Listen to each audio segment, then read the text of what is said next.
The Galactic Council had ruled the universe for centuries. Made up of the most powerful and ancient species, the Council dictated everything. They controlled trade routes, made laws, and decided the fate of entire planets. Their decisions were final, and no race dared challenge their authority, until now. Humanity had only recently joined the Galactic Council, a young species, fresh from their rise to spacefaring civilizations. Despite their relatively short time in the galaxy, humans quickly showed their worth. Their technology, while not as old as some of the ancient species, was innovative and powerful. Their resourcefulness had already made them valuable allies in the Council, but it was clear that humanity's ambitions stretched beyond the borders of the Council's rules. For the most part, humans had been quiet, blending in with the greater galactic politics. But something had changed. The leaders of Earth, the human home planet, had begun to grow tired of the Council's oppressive rule. They began to question the fairness of the decisions made by the Council. Were the interests of humanity being considered, or were they being treated as lesser beings? It was clear to Earth's leaders that their voices were not being heard, and that the Council's control was stifling their progress. One fateful day, Earth's representative at the Council, Ambassador Tessa Vance, stood up in front of the entire assembly. The hall, a massive dome filled with species of all kinds, fell silent. Ambassador Vance had become well known for her calm and collected demeanor, but today something was different. Her eyes blazed with conviction as she addressed the Council. "Esteemed members of the Galactic Council," she began, her voice strong and clear. "It is with great sorrow that I stand before you today to announce that humanity is withdrawing from this body. We will no longer be bound by your laws and decisions. We have seen enough of your so-called wisdom, and we choose a different path, one that respects the will and rights of every individual world." A ripple of surprise and disbelief ran through the assembly. The Council had never heard such a declaration. In all its history, no race had ever dared leave. No species had ever turned their back on the unified rule of the Council. The room erupted in murmurs, with several delegates standing to voice their shock. "How dare you?" shouted a member from the Andromedan race, their spiny limbs shaking with fury. "You are nothing but a child species. You cannot make such decisions on your own." Ambassador Vance's expression remained calm. "We are not children, and we do not need your permission to determine our future." The human ambassador's words hung in the air as she turned and walked out of the hall, leaving a stunned silence behind her. The message was clear. Humanity had had enough. They were leaving the Council.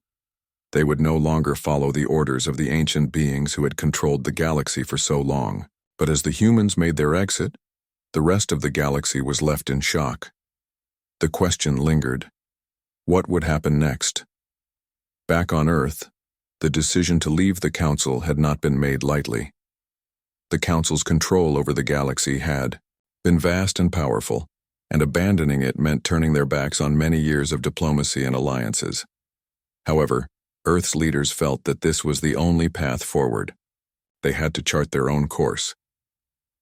In a quiet, closed meeting in the highest chambers of the United Earth government, President Amelia Tran sat with her advisors. Maps of the galaxy flickered on a screen in front of them, showing the territories that humanity had helped protect and expand.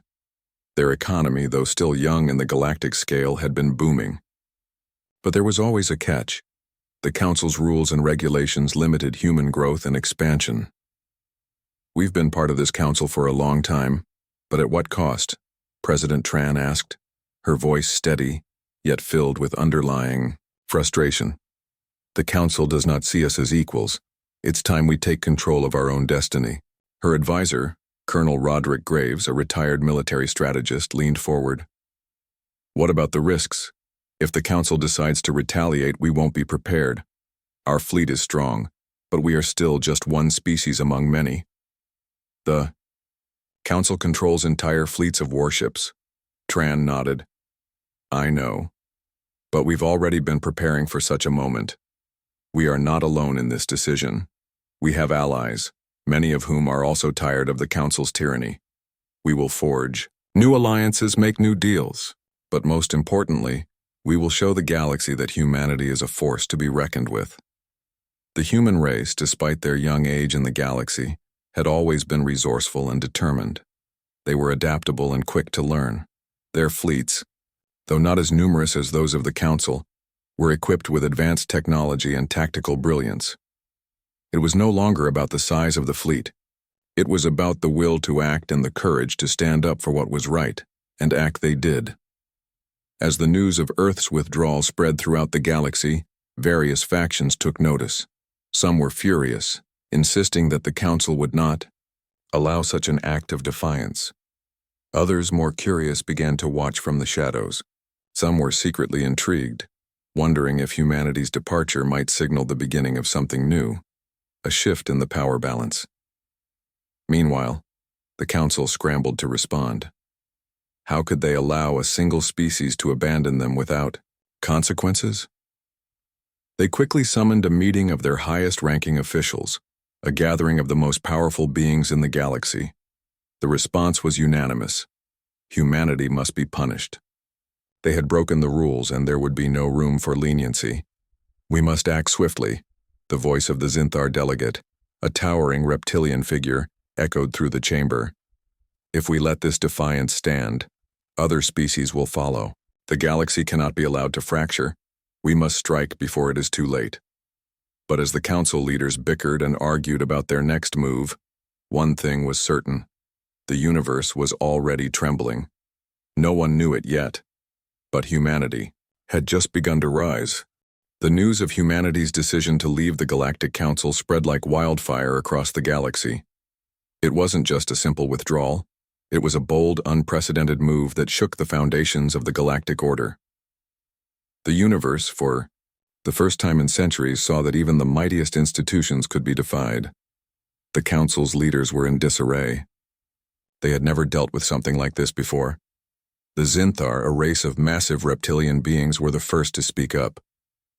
We must strike immediately, the Zinthar delegate hissed, his tongue flicking in and out with irritation. If we allow this act of defiance to go unpunished, who will follow next? The entire galaxy could unravel. But not everyone agreed with such a swift and harsh response. The representatives of the Andromedans, a race of highly intelligent, peace-loving beings, believed that the Council needed to find another way. We cannot force humanity back into the fold by violence alone, their leader Valira said softly. There must be another way. Diplomacy, perhaps. Diplomacy was the last thing on the minds of the Council's warhawks, however. The leaders who had long held the reins of power wanted action, not negotiation. They wanted to remind the galaxy that the Council's power was absolute. While the debate raged on within the Council's chambers, humanity was quietly strengthening its position. Back on Earth, President Amelia Tran knew that the hardest part of their decision was yet to come. The Council would not allow them to leave without retaliation.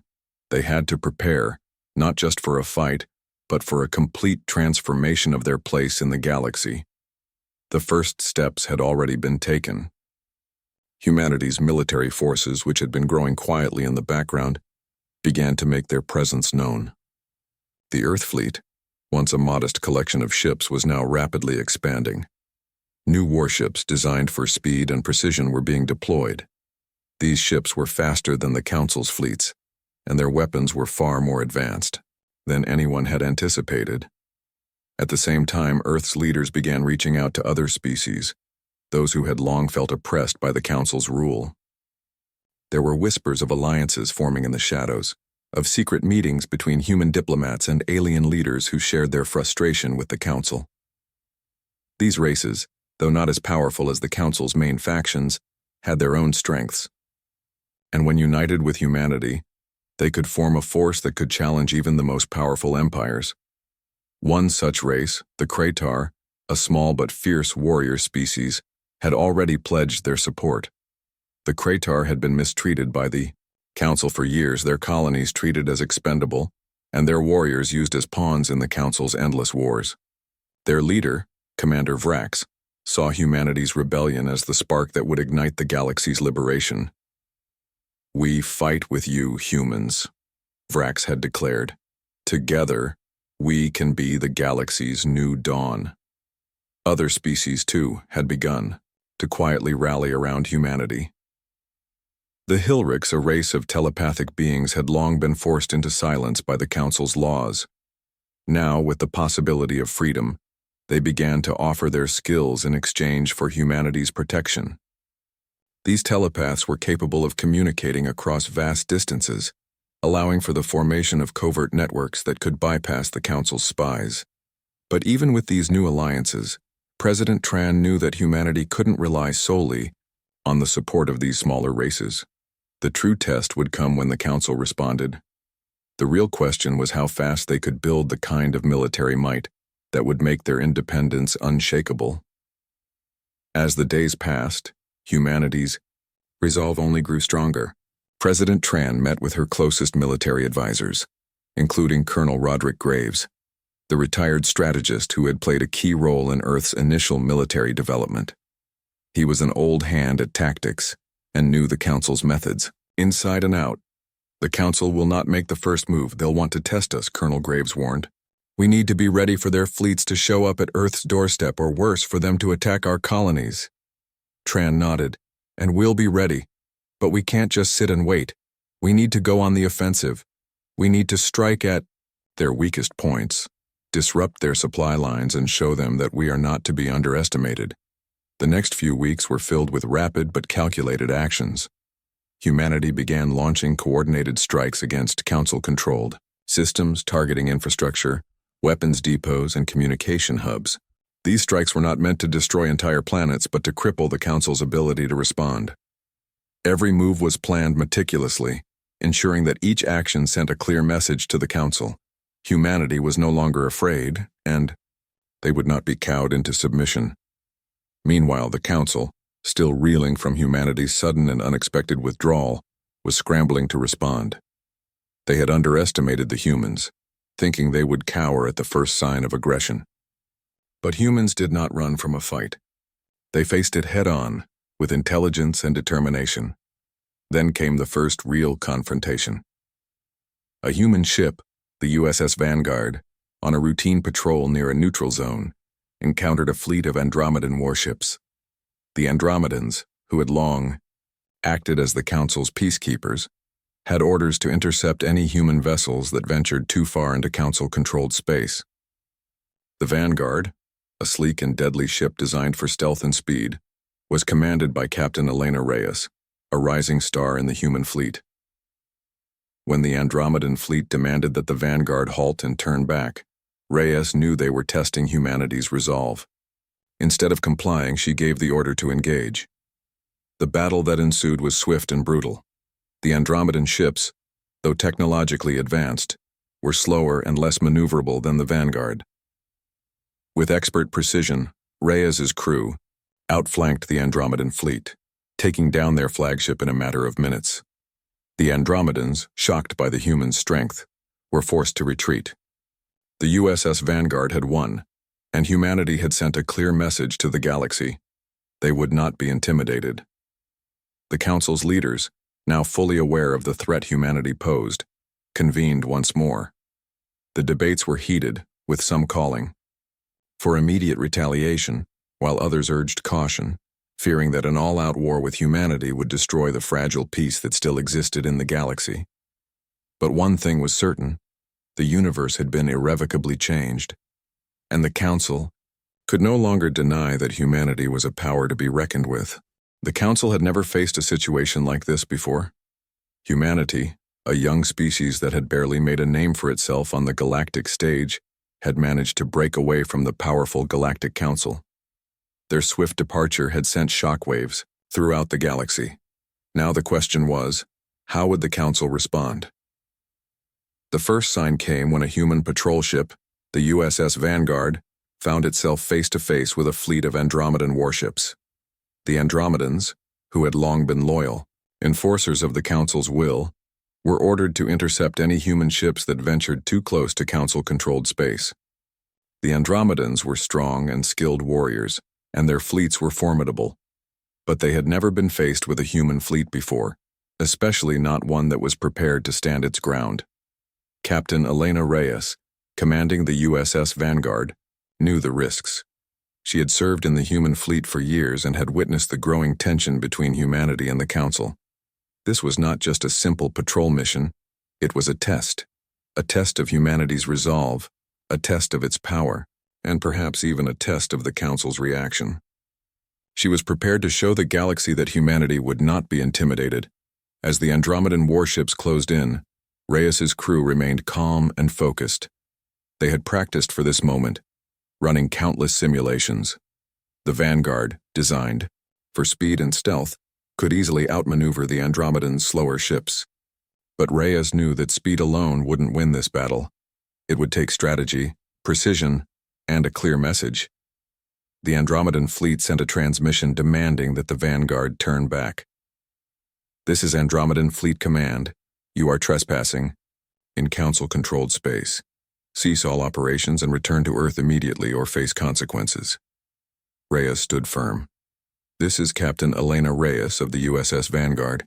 We are no longer under the authority of the Galactic Council. We do not recognize your command." The message was clear. Humanity would no longer bow to the Council's rules.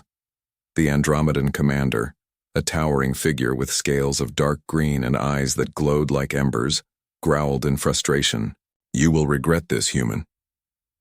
With that, the battle began. The USS Vanguard fired its first volley of plasma torpedoes, striking one of the Andromedan ships and sending it into a spiraling descent toward the nearby planet. The Andromedans, shocked by the speed and ferocity of the attack, scrambled to retaliate. But the Vanguard was already out of their range, darting between asteroids and using the terrain to their advantage. Captain Reyes's voice rang through the command center. "Maintain formation. Take out their communication arrays and their engines. We're here to send a message." The human fleet was outnumbered, but they were faster, more agile, and more organized. Their tactics were precise, honed through years of practice. Every move was calculated, every shot counted. The USS Vanguard danced between enemy fire, taking out one Andromedan ship after another, leaving the rest of the fleet reeling. The Andromedans, known for their strength and resilience, were unprepared for the humans' ingenuity. Despite their best efforts, the Vanguard's crew managed to disable their flagship with a well-placed shot to its power core. The Andromedan flagship, a massive vessel adorned with sharp, menacing designs, erupted in a blinding flash of light as it drifted, helplessly in space, its engines completely destroyed. The battle lasted less than an hour, but in that short span of time, humanity had proven its point. The Andromedans, stunned by the humans' capabilities, were forced to retreat. They had no choice but to return to their home systems, nursing their wounds and reporting the shocking events to the Council. The USS Vanguard had won. Humanity had struck a blow, not just against the Andromedans, but against the very foundation of the Council's control. As the Vanguard sailed back to Earth, Reyes stood on the bridge, gazing out into the vast emptiness of space. Her crew was silent, each of them processing what had just occurred. They had just engaged in their first major battle since humanity split from the Council. They had won. But this victory came at a price. They knew that this was only the beginning. Back on Earth, the news of the battle spread like wildfire. Earth's leaders, watching from their command centers, were proud but cautious. They had successfully defended their freedom, but this would not be the last confrontation. They had made a powerful enemy, and the Council would not let them go so easily. President Amelia Tran met with her advisors, including Colonel Roderick Graves, to discuss the next steps. "We've shown them that we can defend ourselves," Tran said, her voice steady. "But we have to be prepared for the inevitable retaliation. The Council will not allow us to escape without consequences." Colonel Graves nodded. "They'll come for us, no doubt. But we've learned a valuable lesson today. We don't have to match their numbers. We just need to outthink them." Tran turned to the holographic map on the table, showing the galaxy in full view. "We'll need more allies. This fight isn't just about us anymore. It's about showing the entire galaxy that no one is safe under the Council's rule. We'll find those who are ready to stand with us." As Tran and Graves continued to strategize, the galaxy watched with bated breath. Humanity had struck its first blow, but the war for independence was far from over. Meanwhile, across the galaxy, other species were starting to take notice. Some were cheering for humanity's courage, while others were worried about the shift in the balance of power. The Galactic Council, once so confident in its control, was now facing a real threat, and in the shadows, alliances were beginning to form. The Council had made a grave mistake. It had underestimated humanity. Now, the galaxy would see just how far they were willing to go to secure their place in the stars. The battle between humanity and the Andromedans was just the beginning of a larger shift in the galaxy. The Galactic Council, once a powerful and nearly untouchable entity, now faced the undeniable fact that humanity was no longer under its control. The USS Vanguard's victory had sent shockwaves through the galaxy. But while the Council scrambled to retaliate, something even more significant was happening in the shadows. Other races, once too fearful or too weak to challenge the Council, were beginning to stir. For the first time, factions that had long been oppressed or ignored by the Council saw humanity's defiance as a sign of hope. The Kratar, a warrior race known for their strength and brutal combat skills, were among the first to reach out to humanity. They had been used by the Council as foot soldiers in countless wars, their colonies devastated, their warriors treated as disposable. Now they saw an opportunity to fight back. Commander Vrax, the leader of the Kratar, met in secret with human diplomats. "We have suffered enough under the Council's heel," he said, his voice low and filled with resentment. "We will fight with you humans. Together we can destroy their grip on this galaxy." The humans, under the leadership of President Amelia Tran, welcomed the Kratar's offer. Though they had already begun to build alliances with smaller, more peaceful races like the Hilrics, the Kratar brought something far more valuable: military strength. With the Kratar's knowledge of the Council's tactics and their powerful warriors, humanity's forces now had a significant advantage. But the Kratar weren't the only ones watching the unfolding situation with interest. The Hilrics, a telepathic species who had been silenced by the Council for centuries, began to communicate secretly with human leaders. Their telepathic abilities allowed them to create vast networks of information sharing, bypassing the Council's surveillance systems. "We can help you, President Tran," said Hilric's envoy Jarl, his voice echoing in her mind. "With our help, you can stay one step ahead of the Council. We will provide you with the intelligence you need to anticipate their next moves." For the first time, humanity had allies who were not just offering military strength but the power of information. The Hilrics' ability to read minds and exchange thoughts across vast distances made them the perfect partner in a war against a Council that relied heavily on secrecy and surveillance. But while the alliances were growing, the Galactic Council was far from done. In fact, they were just getting started. Within the Council chambers, the debate had only intensified. The leaders of the galaxy's most powerful species were furious, their egos bruised and their control slipping. "We cannot allow this rebellion to continue," Zinthar Delegate Groth's voice boomed through the Council hall. "Humanity is a threat to the very fabric of our unity. We must make an example of them." The Council's military commanders were already drafting plans for a massive retaliation. They would not just strike humanity. They would make it clear to the entire galaxy that no species was safe from the might of the Council. The Andromedans, their defeat still fresh in their minds, were already preparing for another round. But this time, they would not face just humanity. They would face an entire united front of smaller races, all eager to take down the tyrannical Council. In a secret meeting deep within the Andromedan warship, Admiral Cathar addressed his commanders. "The humans are no longer just a threat to us. They have united the oppressed races against us. We must end this now, or our control over the galaxy will crumble." Cathar's words were harsh, but the reality was clear. If the Council did not act, the galaxy could shift in favor of the rebels, and the Andromedans would lose their place at the table. But as Cathar spoke, he was unaware that a new alliance was forming within the shadows, an alliance that would soon make its move. Back on Earth, President Tran and her advisors were well aware of the growing storm. As the Kratar and the Hilriks prepared to support humanity, Earth's military began fortifying their defenses. The human fleet, though still smaller than the Council's, had become a force to be reckoned with.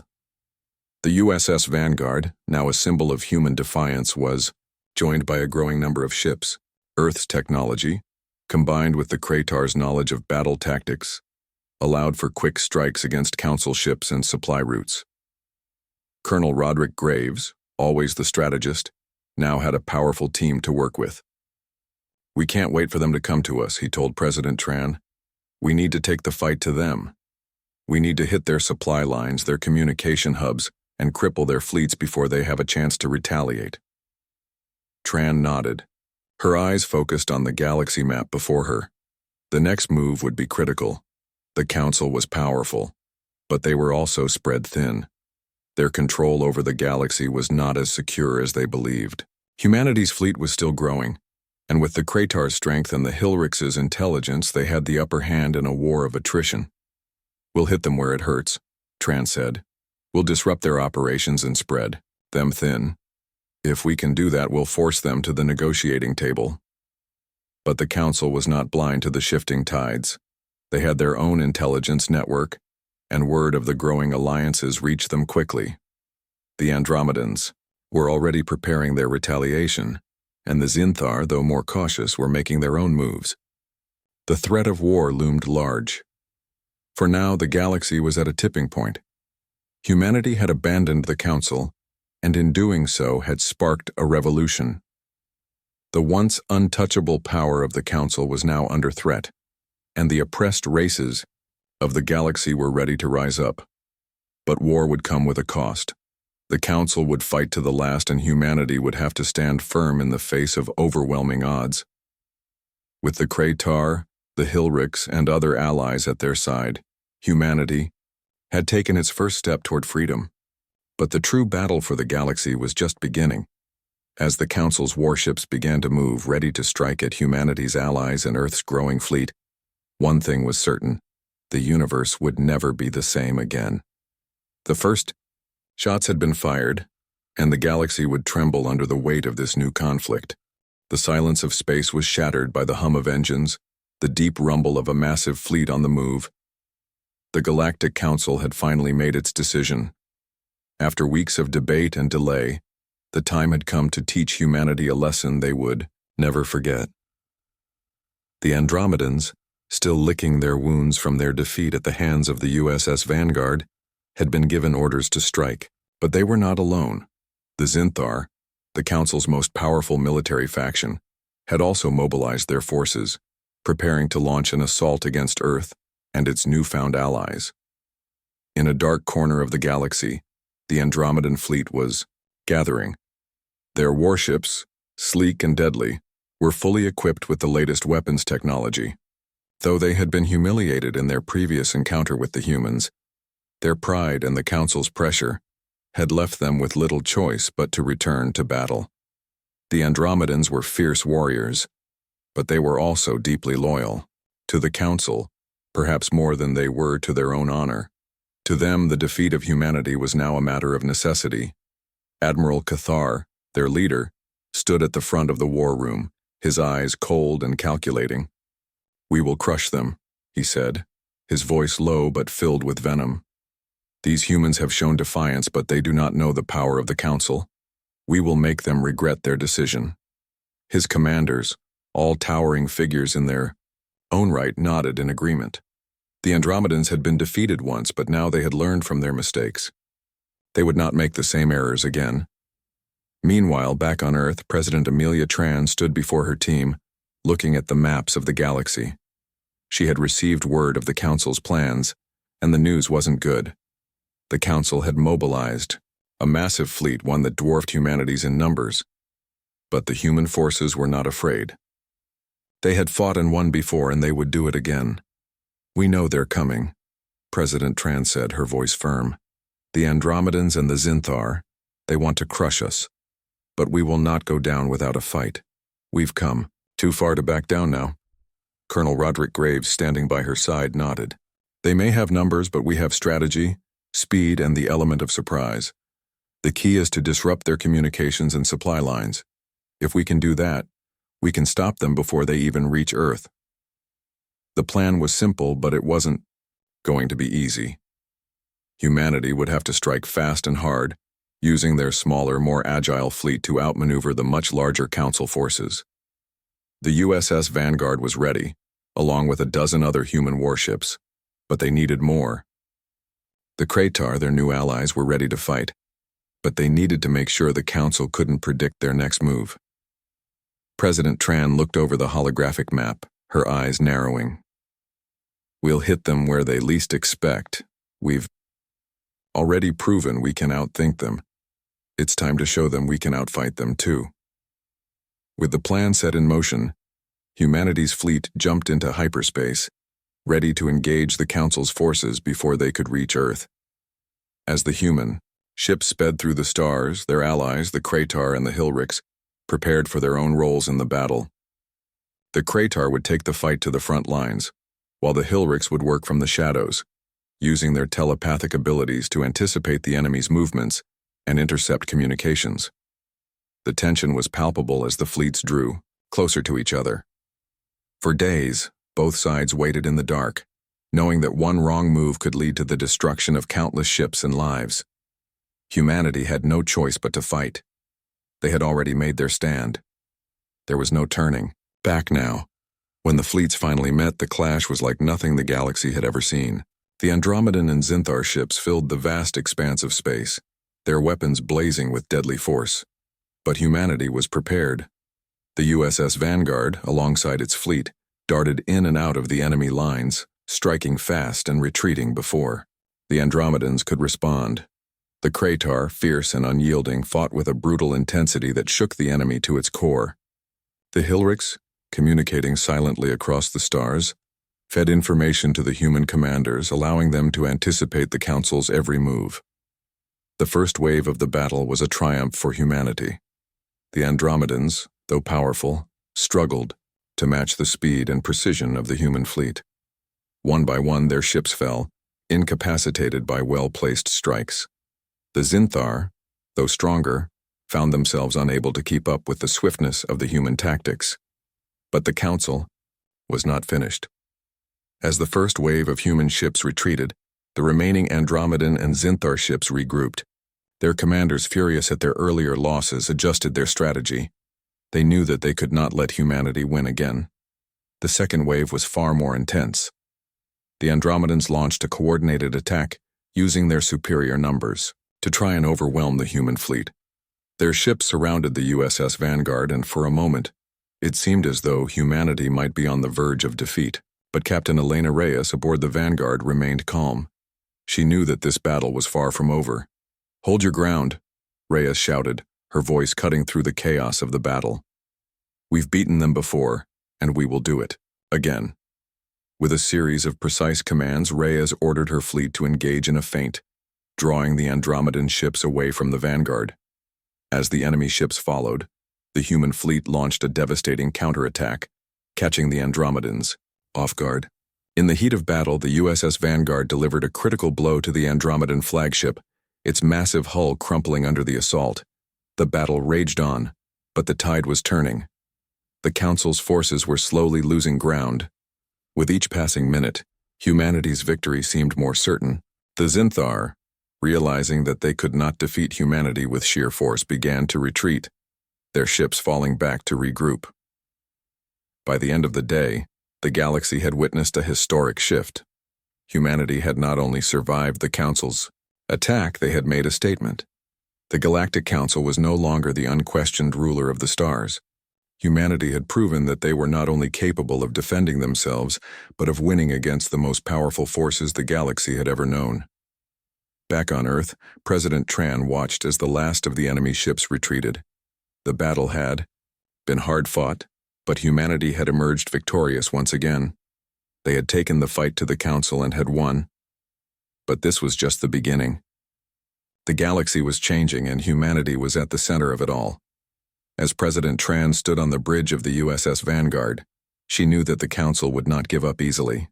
The war was far from over, but with each victory, humanity was carving out its place in the galaxy, and the universe would tremble every time humanity made a stand.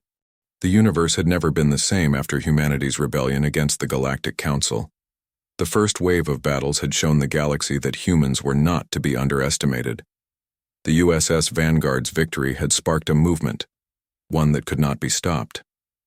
Earth's leaders had rallied their allies, and together, they had defeated the Council's forces in a decisive battle.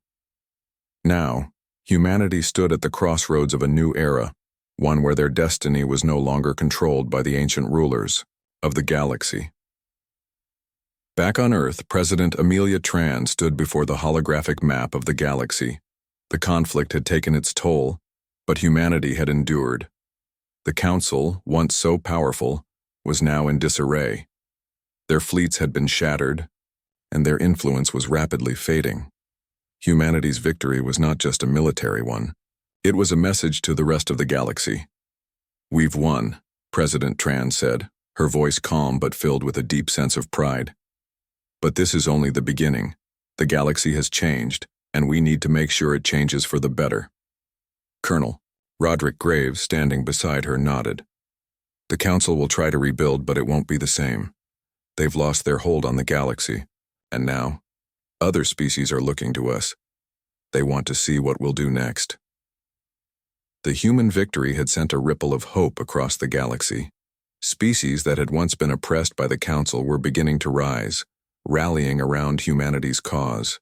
The Kratar, the Hilrics, and many others had joined forces with Earth, but they were not alone. New alliances were forming, and old enemies were becoming new allies. It was clear that the Council's reign was over. In the aftermath of the war, the galaxy was left in a state of uncertainty. The Council's leadership had been fractured, and the power vacuum left behind had sparked a struggle for control. Some factions sought to take the place of the Council, while others, like the Kratar, saw an opportunity to forge a new order, one where all races could have a voice, not just the few who had been in power for so long. But President Tran and her advisors knew that this moment of triumph was fragile. They had to act carefully to ensure that the future of the galaxy would be one of cooperation and peace, not more war. They couldn't afford to let another oppressive force rise in the Council's place. They needed to build something stronger, something that could unite the galaxy without repeating the mistakes of the past. "We can't just replace one empire with another," Tran said, her eyes focused on the map. "We need to create a new government, one that respects the rights and voices of every species, no matter their size or power. We'll need allies, but we also need to show the galaxy that humanity can lead with honor." Colonel Graves agreed. "It won't be easy. There will be factions that resist this new order, but we've shown we can win the battles. Now, we need to win the peace." To ensure this new order, President Tran called for a summit, bringing together representatives from the various species who had joined humanity's cause. The Hilrics, the Kratar, and many other races sent their leaders to Earth, eager to see how this new alliance would take shape. The summit was to be held in the newly built Galactic Peace Hall located in Earth's capital. For the first time in history, the leaders of many species would sit down together as equals without fear of the Council's oppressive rule. The opening of the summit was historic. As the representatives filed into the hall, they looked around, taking in the sight of a world where humans had risen to power, not through conquest but through determination and unity. It was a place of hope, where species of all backgrounds could finally speak their minds. "Welcome, friends," President Tran said as she stood at the podium, her voice steady and clear. "Today marks the beginning of a new era. No longer will any species be ruled by fear. We stand together to create a galaxy where all have a voice and all have the right to choose their future." The hall was silent for a moment as each species took in her words. It was a moment of reflection, of understanding. The struggles of the past had been long, but the future could be something different. As the summit discussions began, the leaders of the various races spoke of the challenges they had faced under the Council's rule. Some, like the Kratar, spoke of the countless battles they had fought and lost. Others, like the Hilrics, shared stories of oppression and silence. But there was one thing that united them all: the desire for freedom. For hours, the representatives discussed how to reshape the galaxy. There were debates, of course. Some factions wanted more power, while others pushed for equal representation for all races. But through it all, humanity's role was clear. Earth had become the cornerstone of this new galactic order, and President Tran was determined to see it through. "We cannot create a new empire," she said during one of the discussions. "What we need is a federation, a place where every species is represented, where no one is above anyone else. The key to lasting peace is equality." The summit continued over the next few days, with representatives hashing out details and compromises. Slowly, the shape of the new galaxy began to take form.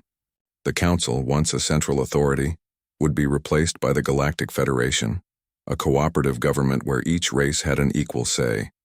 No longer would the strong dictate the fate of the weak. All voices would be heard. At the end of the summit, the leaders of the Federation signed the Galactic Accord, a historic document that established the new government. Earth, as the central hub of the Federation, would take on the role of peacekeeper, ensuring that all races could coexist without fear of domination. For the first time in galactic history, the future was no longer uncertain. The galaxy was not ruled by the Council or by any single race. It was ruled by a collective, where unity was the key to survival. Back on Earth, President Tran stood before her people, her heart full of hope. The galaxy had trembled under the weight of war, but now it was rebuilding. Humanity had not only fought for its survival, it had fought for the survival of everyone. "This is just the beginning," she said, her voice filled with conviction. "We've created something new, something better. The universe will not tremble anymore. It will stand tall, together,